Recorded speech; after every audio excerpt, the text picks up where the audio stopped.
sou a Júlia, sejam bem-vindos a mais um vídeo do projeto Lendo Clássicos aqui do canal. E o vídeo de hoje vai ser sobre um dos livros que eu sempre tive mais curiosidade de ler e estou muito ansiosa para começar essa leitura, que é Crime e Castigo, do Fyodor Dostoiévski.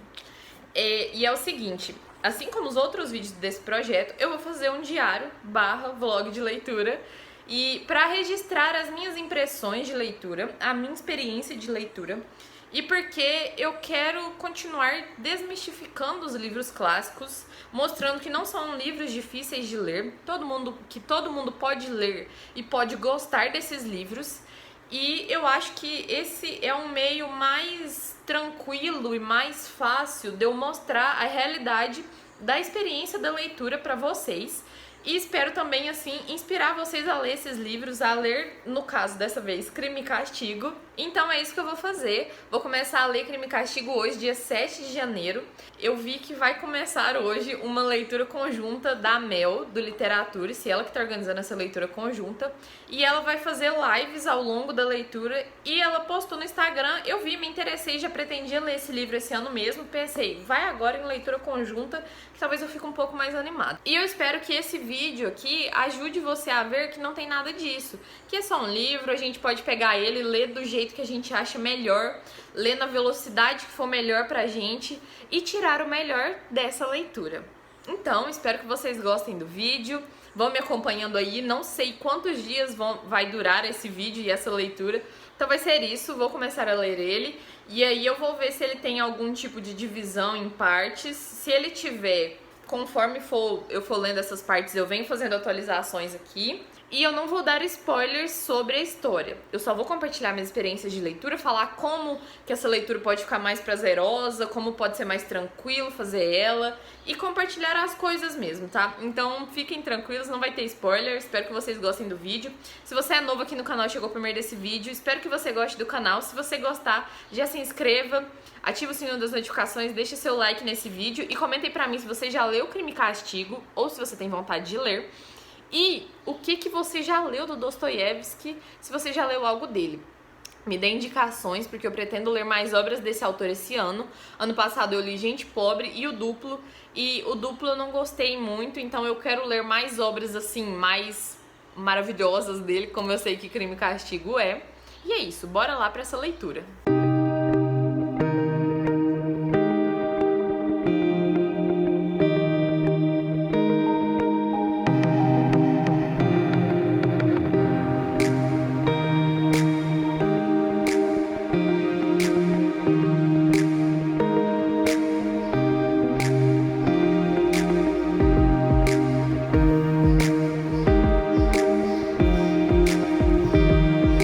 Olá pessoas, estou aqui no meu lugar usual, onde eu realizo muitas das minhas leituras, que é cozinha-sala, que é a sala, sejam bem-vindos à sala caso vocês não conheçam. E se passaram vários dias mesmo, tipo assim, muitos dias, desde quando eu vim apresentar, né, essa leitura aqui e conversar um pouco sobre. E só depois de todos esses dias que passaram, que eu vou colocar a data aí pra vocês, mas hoje é dia 29 de janeiro e eu comecei dia 7, né, se eu não estou enganada, eu comecei a ler dia 7 e só hoje que eu fui terminar a primeira parte, né, que é até a página 94, nessa aqui começa a segunda parte, eu fiz várias marcações, então temos várias coisas pra conversar a respeito. Já quero falar aqui, né, porque negócio dos clássicos e literatura russa, a gente tem todo um estigma a respeito. É uma história boa, tô bem interessada principalmente nessa parte, depois de ter terminado essa primeira parte. Só que por que eu demorei tanto pra ler 94 páginas? Porque caso vocês não saibam, não acompanhem o canal e não saibam, eu estava fazendo o Enem, eu prestei as provas do Enem e a leitura é fluida. Não achei que tem muitas palavras rebuscadas, que é algo difícil de você ler. Não achei isso. Mas achei diferente, sim, dos outros livros do Dostoiévski que eu já li, que foram Gente Pobre, Noites Brancas e o Duplo. Estou achando um pouco diferente, estou achando um pouco mais rebuscada, assim, a linguagem. E principalmente a questão da narrativa mesmo. Por quê? É o seguinte, não sei falar nomes russos, tá? Mas aqui vamos conhecer o jovem Raskolnikov, que parou de estudar, ainda não sabemos porquê, que mora lá na Rússia, acho que é em Petersburgo, sim, São Petersburgo. Começa a história contando, né, lá que ele mora, que ele tava alugando um apartamento com uma senhoria lá. E aí, logo desde o começo, conta o quanto ele é pobre, e aí eu fiz algumas marcações a respeito disso, sabe? Comentando sobre o jeito que ele é, e aí tem umas ilustrações bem interessantes nessa edição, assim, são ilustrações meio abstratas, né, como você pode ver, que parece estar passando por grandes problemas financeiros, porque além dele assim, ele tá alugando um lugar, ou seja, ele já não tem uma casa, além disso, ele tá atrasado, esse aluguel dele, aí ele fica meio que fugindo da senhoria ali, e ele passa o dia inteiro no quarto, sem nem comer direito, porque ele não tem comida, parece que ele não tem trabalho também, parece que ele trabalhava em um lugar e agora não trabalha mais, enfim, conta bastante sobre a situação de vida dele, do momento que ele se encontra ali. Eu acho que a primeira vez que ele falou sobre foi na página 15 já aqui. O Dostoiévski nos deixou vários indícios de que ele está tramando alguma coisa muito séria. E aí, assim, né, pelo nome do livro já dá pra perceber que vai ter algum crime e vai ter algum castigo. E assim, eu peguei esse livro sabendo só disso mesmo, sabendo só do que o nome do livro nos diz, porque eu não sou uma pessoa que gosta de ler nem sinopse das histórias, assim, que me interessam, sei lá por quê, porque eu sou maluca, mas enfim. Porque toda vez que ele fala sobre isso, sobre tipo assim, esse esquema, aquela situação, tipo assim, essa coisa que ele está arquitetando, sabe? Toda vez que ele fala sobre isso ou que ele pensa sobre isso, logo em seguida ele também pensa ou fala sobre o quanto isso é asqueroso e vil e... qual é a outra palavra que ele usa? Nojento, abjeto, horrível. Ele fica sempre usando esses adjetivos assim a respeito disso que ele está pensando em fazer. E aí beleza, né? E aí isso causa um sofrimento muito grande nele. E aí você fica meio sem entender. Eu fiquei meio sem entender, por quê?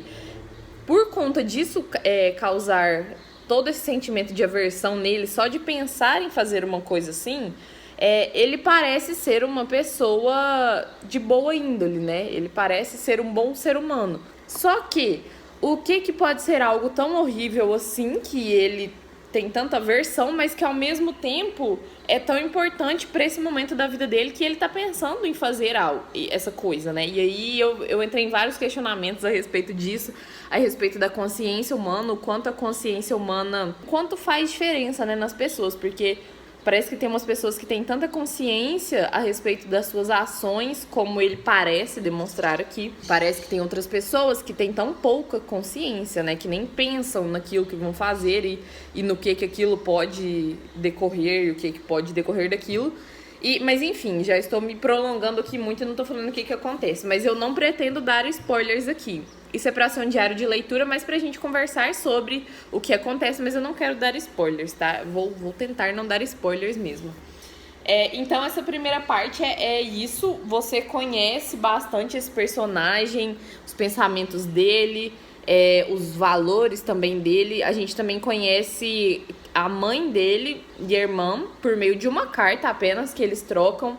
E aí você percebe que alguma coisa provavelmente aconteceu na família deles e para eles estarem passando por tantas dificuldades financeiras assim, porque a mãe também fala isso. E aí ela tá tentando, parece que, casar a irmã dele com um cara rico pra ver se eles melhoram de situação, algo assim. E ele o jovem Raskolnikov, aparece penhorando algumas coisas de valor que ele tem pra poder ganhar dinheiro em troca. E aí, durante todo esse momento, tem o principal ponto que eu achei dessa primeira parte é essa questão da própria consciência dele ficar castigando ele. E aí eu achei que o castigo da história talvez até possa ser isso, né? Da pessoa se condenar. E deu pra entender? Espero que sim. Aí no final dessa primeira parte, acontece alguma coisa a respeito disso que ele tava tramando. Não vou contar aqui, né, pra não ser spoiler, mas acontece um crime, digamos assim. E aí me interessou bastante, e aí eu vou falar sobre a narrativa agora. Porque eu tava achando muito lento E eu tava ficando com uma agoniazinha desse personagem, não tava me agradando muito sempre que ia falar sobre ele. E aí por isso também que eu acho que eu fiz mais devagar essa leitura dessa primeira parte, mas agora que aconteceu alguma coisa, eu tô mais interessada. E aí até quando eu parar de gravar aqui, eu vou continuar lendo, já vou começar a ler a segunda parte. Percepções gerais, assim, estou gostando, estou muito interessada e curiosa pra saber o que vai acontecer e vou continuar lendo agora, tá? E eu pretendo voltar aqui pra comentar mais sobre quando eu terminar a segunda parte, tá bom?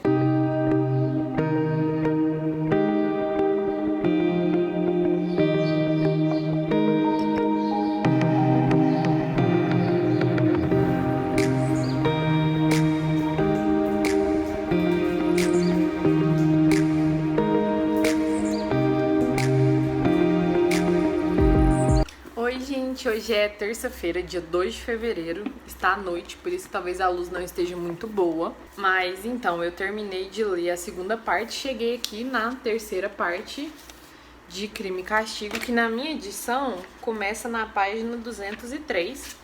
E assim, tenho coisas a falar dessa segunda parte, então. Foram umas 100 páginas, né, mais ou menos, e vamos lá. Eu gostei bem mais dessa segunda parte do que da primeira, porque me interessou bem mais, me deixou mais curiosa a respeito do rumo que essa história tá tomando e do que vai acontecer com os personagens. Eu acho que a narrativa também ficou mais fluida e mais interessante.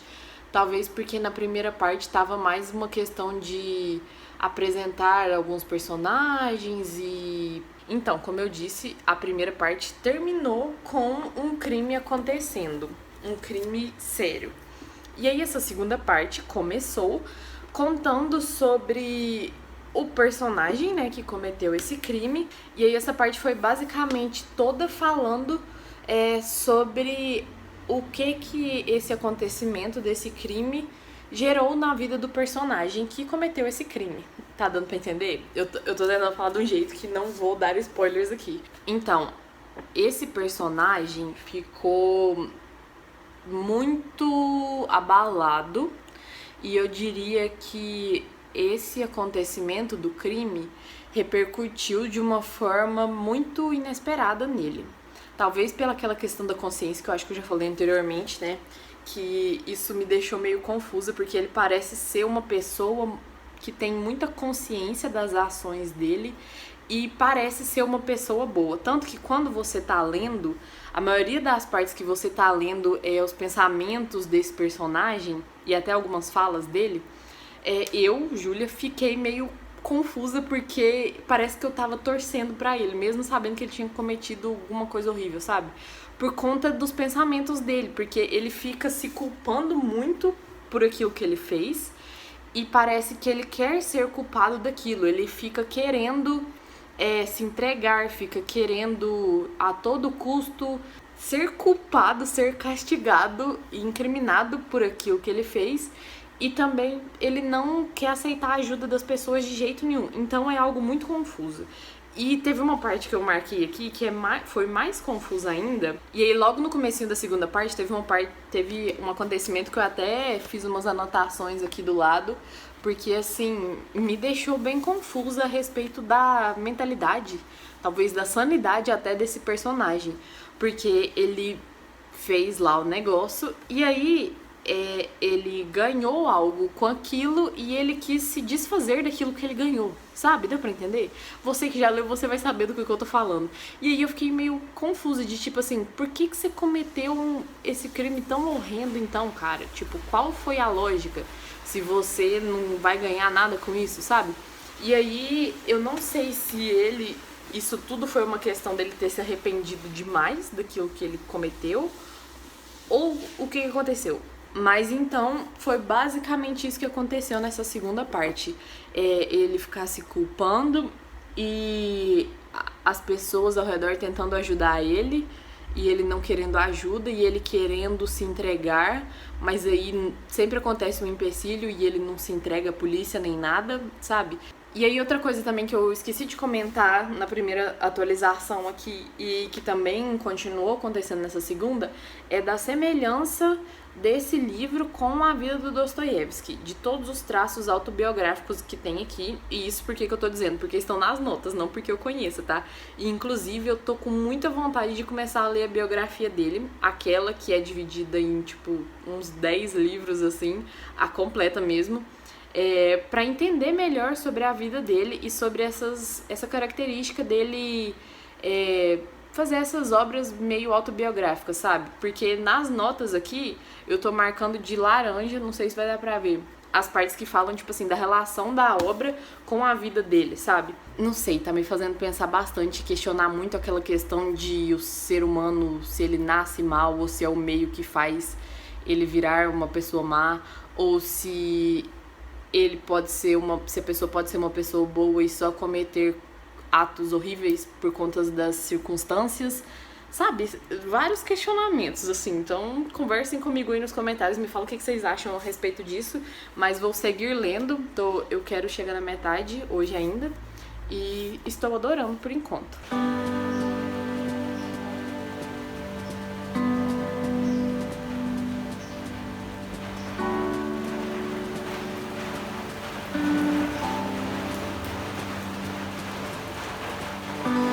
Oi, gente, hoje é quarta-feira, dia 3 de fevereiro, apesar de eu estar com a mesma blusa. Estou tentando ângulos diferentes pra ver se não fica todas as partes do vídeo no mesmo ângulo, então espero que esse ângulo esteja legal. Então, eu terminei de ler a terceira parte, cheguei aqui na quarta parte, então, de Crime e Castigo. Tenho algumas coisas pra falar sobre essa terceira parte. Eu acho que ela foi a mais interessante até agora, por conta dos posicionamentos dos personagens e por conta também da narrativa, porque a narrativa ficou mais fluida e, assim, pelo que eu tô vendo, ela vai ficando mais fluida, né, com o passar da história, porque agora eu tô na metade do livro, então estou muito ansiosa pra saber o que vai acontecer na quarta, na quinta e na sexta parte, que são as últimas. Na sinopse mesmo do livro, em qualquer lugar que você for olhar, fala que o cara comete um crime, o Raskolnikov. Na segunda parte, principalmente, ele tava se sentindo extremamente culpado e ele ficava tentando achar meios dele se entregar, certo? E aí, nessa terceira parte, ele já meio que muda totalmente de posicionamento, no caso. Porque ele fala várias vezes sobre, assim, viver a vida, aceitar as coisas e que agora ele ia escolher viver e tal. Ou seja, agora ele escolheu meio que apagar isso, meio que, tipo assim, não se culpar mais por aquilo que ele cometeu, pelo crime que ele cometeu. Mas o contrário, ele tenta, tipo, buscar uma justificativa. E aí tem alguns momentos muito interessantes que eu marquei aqui, fiz umas anotações. Por exemplo, quando ele e um amigo dele, Razumikin, de verdade, não sei como fala isso, mas o Raskolnikov e o Razumikin vão, tipo, num juiz, num cara lá da polícia, sei lá, que queria conversar com o Raskolnikov, porque eles estavam investigando todas as pessoas que tinham tido algum tipo de ligação com as pessoas do crime que foi cometido. E aí ele fica, tipo, instigando esse cara, que é esse juiz policial, delegado, sei lá, a meio que, assim, ele meio que tenta falar que ele cometeu esse crime, só que ele fica, tipo, jogando com o cara. É muito louco essa parte.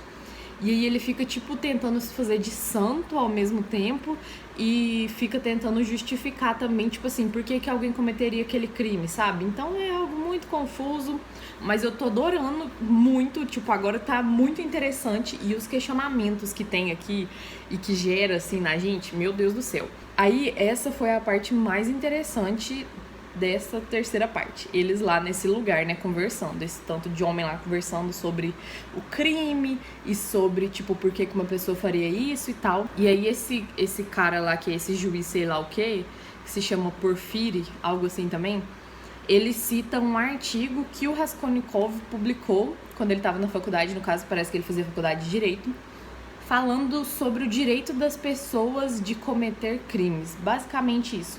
E aí o Raskolnikov vai, tipo, explicar esse artigo dele e falar o que ele quis dizer, o que ele não quis dizer. E é uma parte, tem uns diálogos muito interessantes nessa parte, uns questionamentos, assim, sobre a sociedade, sobre o homem, sobre a questão do homem ser mal ou não, dele ter direito nesse caso, né, tipo assim, até onde vai o direito dele. E aí ele fala que não é bem assim, que ele tá falando que as pessoas têm direito de sair assassinando umas às outras, de cometer crimes e não sei o quê. Ele fala que existem dois tipos de pessoas. E aí não vou dizer muito, porque é muito interessante vocês lerem essa parte. Ele fala que tem pessoas como Napoleão, como, sei lá, acho que César, como César e Napoleão, que foram grandes assassinos da história também, mas eles foram absolvidos porque eles tinham direito de cometer aqueles crimes pra, tipo, prezar o bem deles. Algo assim, é uma loucura. E aí, bem no final dessa terceira parte, acontece de novo uma coisa que te deixa muito instigado pra continuar lendo e saber o que vai virar. Eu já tava gostando, né, tipo, da narrativa. A narrativa é um negócio complicado, porque a escrita do Dostoiévski é muito boa, e te prende, né, ele faz essas coisas, dá umas reviravoltas e, assim, faz acontecer umas coisas e faz os personagens ter uns diálogos muito massa que te prende. Só que eu não sei, pode ser eu, mas hoje, quando eu tava lendo, cara, eu fiquei com muito sono. Pode ser, tipo, porque eu tava com sono mesmo, mas vários momentos eu tava lendo e aí, assim, eu lia 2 páginas e aí parece que eu distanciava, sabe? Estou adorando, vou continuar lendo. Eu queria ler mais a 4ª parte inteira hoje, porque ela tem mais umas 100 páginas. Um pouco mais 100 páginas, mas não sei se vou dar conta, mas não estou com pressa também. Tô curtindo bastante fazer essa leitura assim, mais atenta, e tô fazendo várias anotações assim no livro mesmo. E vocês fazem isso? Inclusive, isso é uma coisa que eu quero comentar aqui. Aqui eu faço isso, sabe? Eu faço anotações assim em partes que me chamam a atenção, em partes que me levam a alguns questionamentos e me fazem pensar outras coisas e que me lembram outras coisas. Vocês fazem isso também? Porque eu acho muito massa ter esse diálogo, assim, principalmente com os livros clássicos.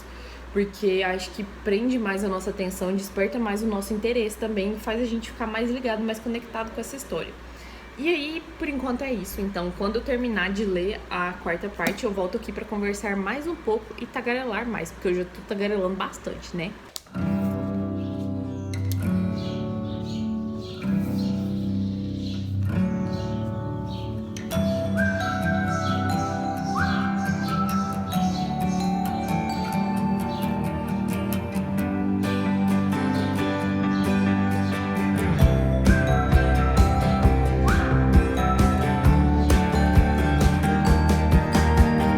Oi, gente, hoje é dia 6 de fevereiro e ontem à noite eu terminei a 4ª parte, agora eu vou pra 5ª, então, de Crime e Castigo, e aí quero conversar com vocês sobre essa 4ª parte, porque ela também foi diferente das outras. Então, será que isso é um padrão pra esse livro ou pra obra do Dostoiévski mesmo? Dele ir mudando completamente os rumos da história? Nessa 4ª parte, eu não senti que o foco tava mais no Raskolnikov. A gente conheceu bem mais outros personagens que, assim, já tinham sido apresentados antes na história, como a mãe dele, a irmã dele, o noivo da irmã dele e o melhor amigo dele, que é o Razumikin. Esses personagens tiveram um maior foco agora nessa 4ª parte, muitos diálogos, muitas cenas com eles, e o foco não foi mais a questão do crime que o Raskolnikov tinha cometido e, tipo, como ele se sentia a respeito daquilo, nem nada. E também apareceu uma mulher, a Sônia, acho que é Sônia mesmo o nome dela, que parece que ela e o Raskolnikov vão ter uma ligação, ele parece estar rolando uma química ali, sabe? Mas ela é uma mulher pecadora, digamos assim, que é assim que ele chama ela aqui. Teve umas 80 páginas essa 4ª parte e eu li bem rápido, então eu tô gostando mais do ritmo da história agora, tá mais interessante.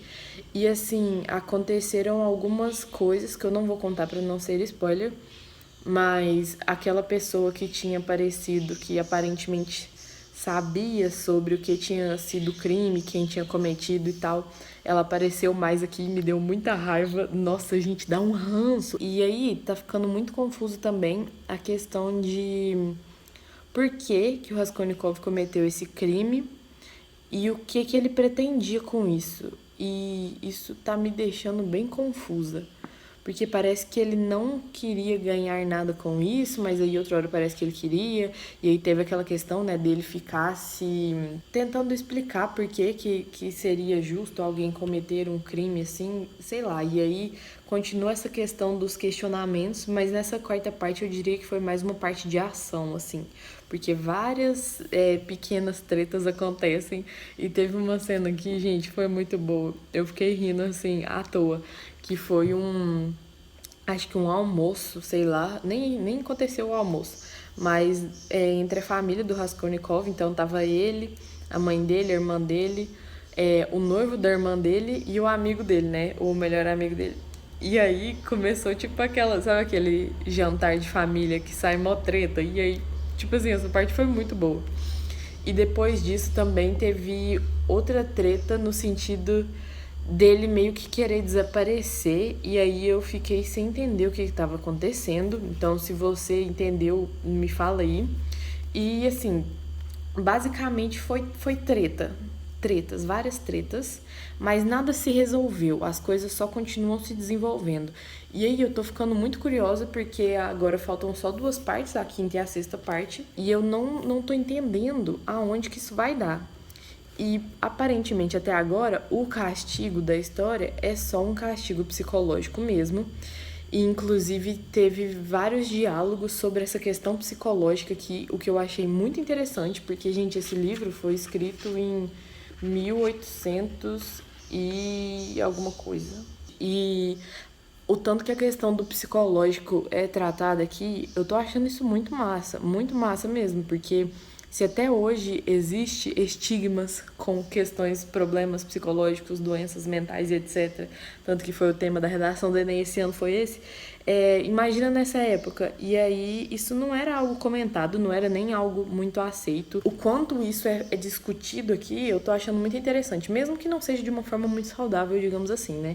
Porque todo mundo ao redor do Raskolnikov tá achando que ele tá louco, tá achando que ele tá doente e tal, e que ele tá tendo uns acessos meio que de surtos psicológicos, e tem momentos que parece que ele tá tendo isso mesmo, mas aí você fica confuso, sabe? De tipo, ele tá com algum problema, ele tem algum transtorno mental, ou ele só é um criminoso mau sabe, tipo, perigoso e tal. Não é uma pessoa boa, ele é uma pessoa má e por isso que ele cometeu o crime, ou foi por conta de algum surto psicológico que ele teve.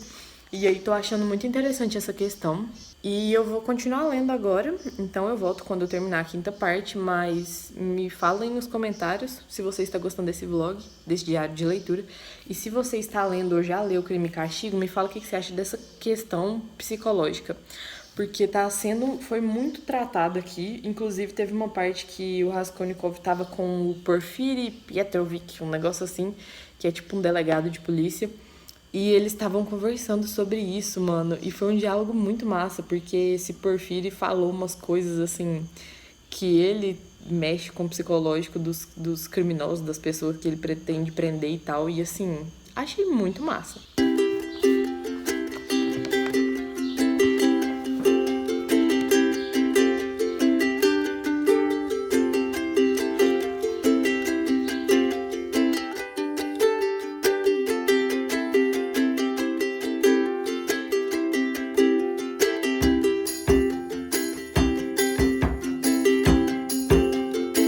Então, gente, agora são 3h07 da tarde. Dá pra ver o horário? Eu não sei se vai dar pra ver, mas esse é o melhor que eu consigo. E talvez a luz não esteja muito boa, foi mal por isso, mas eu terminei de ler a quinta parte de Crime e Castigo na maratona literária que estou fazendo. E olha lá, agora falta só a sexta parte e o epílogo, e depois um pós-fácil falando sobre a obra. Então, eu não quero contar acontecimentos da história, porque aconteceu bastante coisa relativo ao Raskolnikov, principalmente, e a família dele. Mas nessa parte também focou bastante em outros personagens, assim como a parte anterior, eu acho, a quarta parte também tinha acontecido. As partes que que focaram em outros personagens foi interessante porque todas elas tinham ligação com o Raskolnikov e com o crime que foi cometido. Aconteceram meio que umas tramas, assim, umas tramóias, querendo, de um personagem querendo afetar negativamente outro personagem. Uma loucura. Tá uma loucura. Tá casos de família isso aqui, sabe? Casos de família. Tá bem casos de família essas partes. Mas além disso, a questão mais importante dessa quinta parte foi meio que uma explicação do crime. E aí não vou falar mais pra não dar spoilers pra vocês. Mas, caso alguém ainda não tenha lido, mas se você já leu, me diz o que você achou disso, porque essa explicação do crime me deixou, tipo assim... Assim, gente, é muito complicado, porque, como eu disse, é muito complicado porque, assim, o Dostoiévski meio que faz você se apegar aos personagens de uma maneira muito diferente, porque ele mostra o lado racional da coisa, por exemplo, ele tá mostrando que tal personagem é ruim ou que tal personagem é bom. Tipo, ele faz isso mostrando todas as características daquele personagem e, tipo, as emoções e os pensamentos, como nós, seres humanos, assim, na realidade, fora da literatura, sabe? Com erros e com suas imperfeições e seus erros, e isso é muito louco, porque, sei lá, isso traz muito pra realidade, isso caracteriza muito bem a nossa vida aqui na realidade, e aí faz você, tipo, enxergar essa história como uma história que acontece realmente, porque, né, enfim, é retrato da vida, né, a arte imita a vida, e aqui isso acontece bastante. E aí essa questão da explicação do crime mexeu um pouco comigo, porque eu fiquei assim, cara, é sério que é isso? Tipo, fez ficar pensando novamente nessa questão, não só na questão de quanto o ser humano é falho, mas também na questão de quanto o ser humano pode ser mau e cruel e vil e, sabe? E meu Deus do céu, eu não imaginava que fosse algo tão assim pesado, eu achei bem pesado, mas continuo gostando bastante da história e, assim, acredito que é uma obra-prima mesmo, porque o que o Dostoiévski faz aqui, cara, é muito louco, o jeito que ele mexe com a nossa cabeça, tipo, ele te faz ficar do lado de uma pessoa, pelo menos fez isso comigo, sabe, meio que você torce por uma pessoa que você não deveria. Ai, gente, fiquei confusa, viu? Mas conversem comigo aí nos comentários sobre. E aí eu fico toda hora me perguntando aquela velha questão de o homem nasce mal, ou é o meio que faz ele ser mal, ou são as circunstâncias, ou cada pessoa já nasce daquele jeito, ou ela fica daquele jeito, e aí, assim, vários questionamentos. E não quero me estender mais aqui, só queria dar essa impressão a respeito dessa parte da leitura mesmo. E tô bem curiosa e, assim, talvez até um pouco receosa pra saber o que vai acontecer nesse final da história. Mas vou seguir lendo e quando eu terminar, então, eu volto aqui.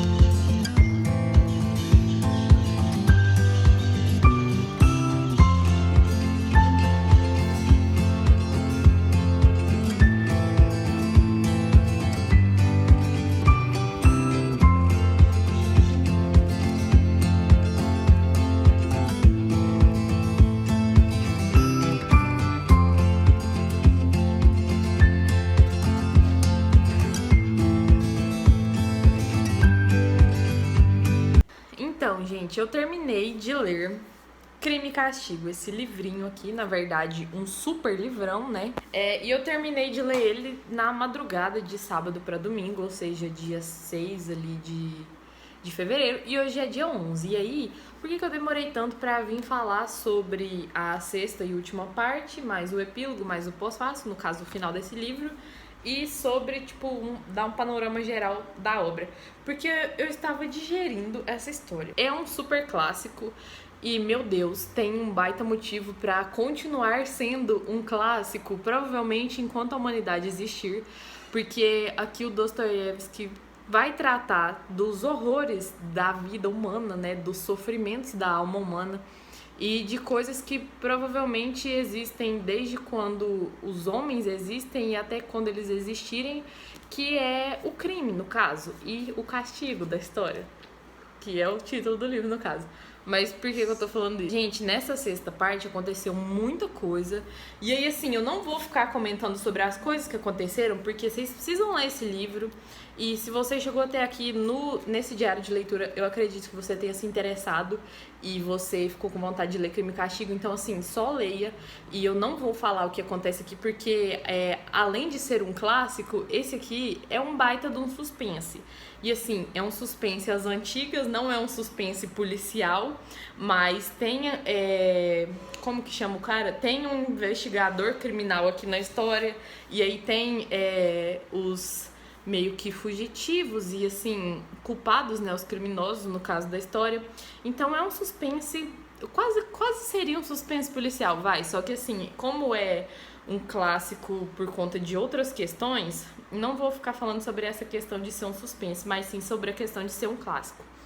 E aí, eu quero recomendar aqui já, antes de falar mais sobre sobre os meus pensamentos e sobre as minhas emoções a respeito dessa história, antes de você ler esse livro, ou caso você esteja lendo no momento, para de ler e para de assistir esse vídeo aqui e vai assistir o vídeo que eu vou tentar deixar linkado nos cards aqui na descrição do vídeo, mas se eu não conseguir, joga aí no Google, Literatura Fundamental, Crime e Castigo, que é um episódio onde uma professora de literatura russa, uma professora que é russa, na USP, na Universidade Federal de São Paulo, falando nesse episódio, então, de Literatura Fundamental, que era um programa maravilhoso da TV brasileira, e assim, é uma pena ter parado de passar, mas temos esses episódios salvos aí no YouTube.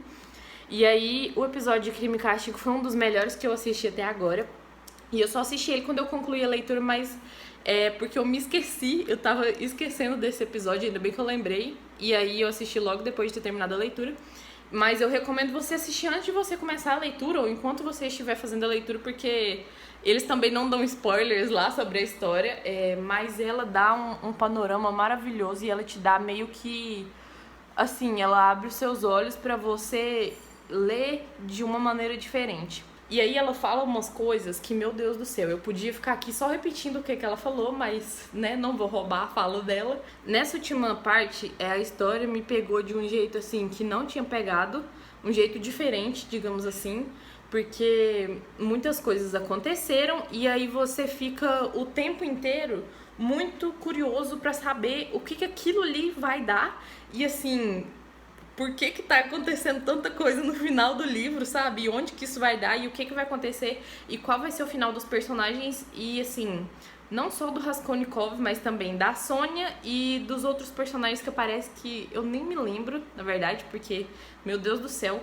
quanto nome russo louco. Além disso, que 10 mil coisas resolvem acontecer de uma vez, tem a questão dos pensamentos dos personagens, do quanto, meu Deus do céu, Dostoiévski escreve bem.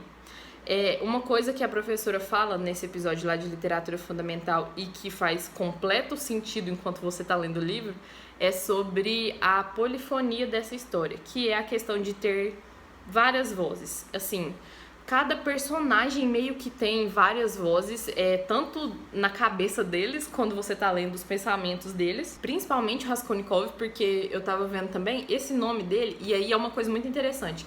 Não sei a respeito das outras edições, mas nessa edição aqui, o pós-fácil é maravilhoso, te esclarece muita coisa, e tem uma parte, chama A Onomástica, que aí fala aqui que é uma parte inseparável da poética de Dostoiévski desde seus primeiros livros, e que o significado do nome da personagem ora mantém relação semântica integral com o nome de origem e ora sofre alterações decorrentes da sua apropriação. Mas a questão é que, assim, em Dostoiévski, o nome do personagem sempre está ligado à função que ele exerce na narrativa. Então, tipo, aí aqui tem o nome, tá vendo? Tem o nome de cada um dos personagens nessas últimas páginas aqui. E aí vai falar meio que, tipo, o que o nome daquela pessoa significa e um pouco sobre o personagem. E aí o Raskolnikov, o próprio nome dele já diz que ele é um personagem dividido. essas vozes que, quando você tá lendo os pensamentos deles e as falas dele, você fica muito confuso, porque ora ele é uma coisa e ora ele é outra. E ele é muito bem dividido no sentido de tem hora que ele parece ser uma ótima pessoa, um homem super altruísta que faz coisas, tipo assim, ele faz das tripas coração pra ajudar as pessoas até desconhecidas dele e pessoas conhecidas também. E em outros momentos ele comete atos horríveis de matar as pessoas e comparar elas com piolhos. Então, assim, ele é completamente louco e ele é muito bem dividido, e essas vozes também são. E aí tem uma questão que eu quero chamar a atenção aqui para a leitura, caso você ainda não tenha feito a leitura, é você já ir para ela atento, porque não é uma leitura fácil. Esse aqui provavelmente vai ser, eu acho que é o primeiro clássico aqui desse projeto que eu tô fazendo, que eu estou dizendo aqui que não é uma leitura fácil, mas ainda assim não tô falando pra você ir com medo pra essa leitura de jeito nenhum. Vai lá que você vai conseguir ler, tá? Só que não é uma leitura fácil no sentido de ela não é fluida, ela é muito truncada e você tem que ficar todo o tempo prestando atenção em que você tá lendo. Você tem que prestar atenção tanto nos personagens, qual personagem que tá falando e o que tá acontecendo e o que ele tá falando e pra onde aquela história tá indo.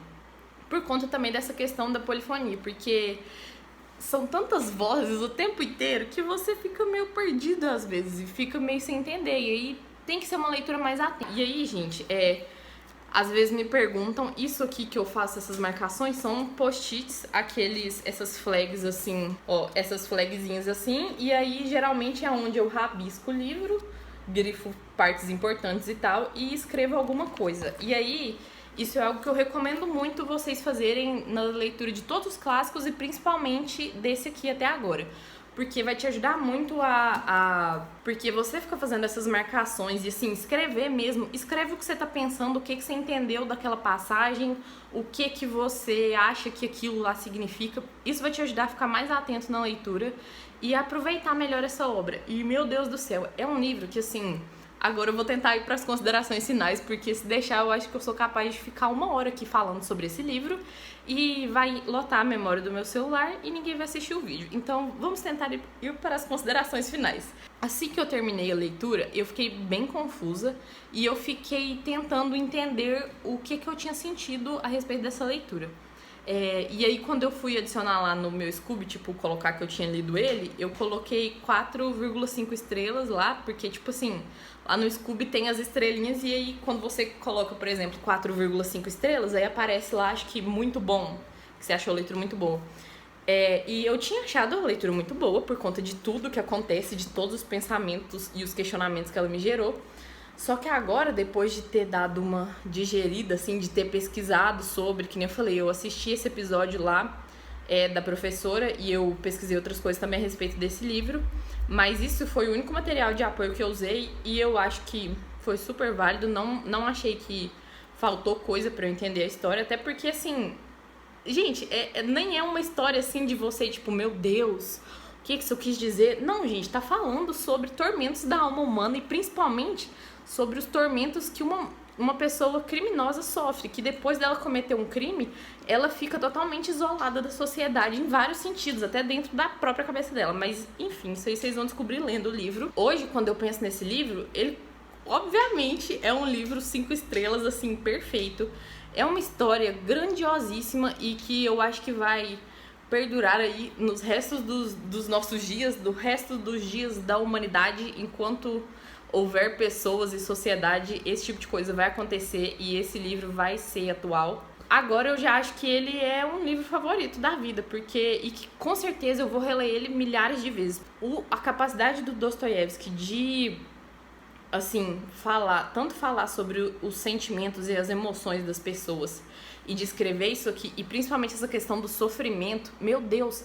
E aí, outra coisa que a professora falou lá no vídeo, eu tô tomando a fala dela aqui, né, mesmo falando que eu não ia fazer isso. Você sai dessa leitura uma pessoa mais empática. Eu acho que não tem como, porque assim, se você nunca tinha parado pra pensar sobre essa questão, e se você não é uma pessoa que, sei lá, estuda e sempre pesquisa sobre isso, e pra pensar sobre a vida dos criminosos e quem são essas pessoas e por que eles cometem crimes e etc. Qualquer tipo de crime que eu tô falando aqui.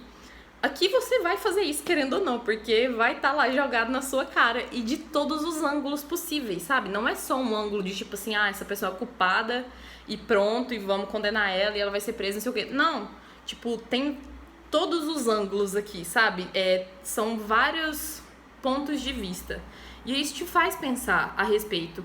E eu acho que isso é o tipo de livro que faz você sair daqui uma pessoa melhor, porque você vai sair daqui, muito provavelmente, uma pessoa com mais empatia por essas pessoas, por outras pessoas, no caso, e que vai entender mais também do sentimento humano. Então, assim, muito tormento, devastação, sofrimento aqui, mas isso eu já percebi que é característico da obra do Dostoiévski e eu adoro ler sobre isso. E aí, no geral é isso, vou parar de falar porque já me estendi demais aqui, mas hoje eu amei essa leitura e com certeza eu vou reler ele várias vezes e com certeza eu vou recomendar pra todo mundo. E assim, mesmo que você vá de primeira e talvez você ache muito difícil ou muito, como eu disse, truncada mesmo a leitura e não fluida, continue lendo porque vale muito a pena, é maravilhoso. E só vai ler, não fica com medo, gente. É só um livro, você consegue lê-lo, tá? É isso, amei. Mais um clássico amado aqui, então. E muito obrigada por ter assistido até aqui. Se você gostou, deixa seu like aí, se inscreve no canal se você ainda não for inscrito e ativa o sininho das notificações.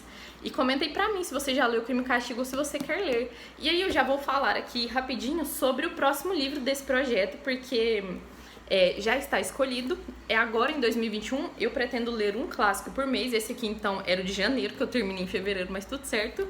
E agora em fevereiro eu fiz uma votação lá no Instagram, se você quiser me acompanhar lá para participar das próximas votações. E agora em fevereiro eu vou ler O Nome da Rosa, do Umberto Eco. E convido você que está assistindo aí a ler comigo e comentarmos sobre esse outro classicão que, assim, também parece, não foi intencional, mas também parece que se tratar meio que de um suspense, um mistério aí, né, de antigamente. E estou super ansiosa e provavelmente eu vou começar a ler ele hoje ou amanhã. E aí é isso, muito obrigada e até a próxima.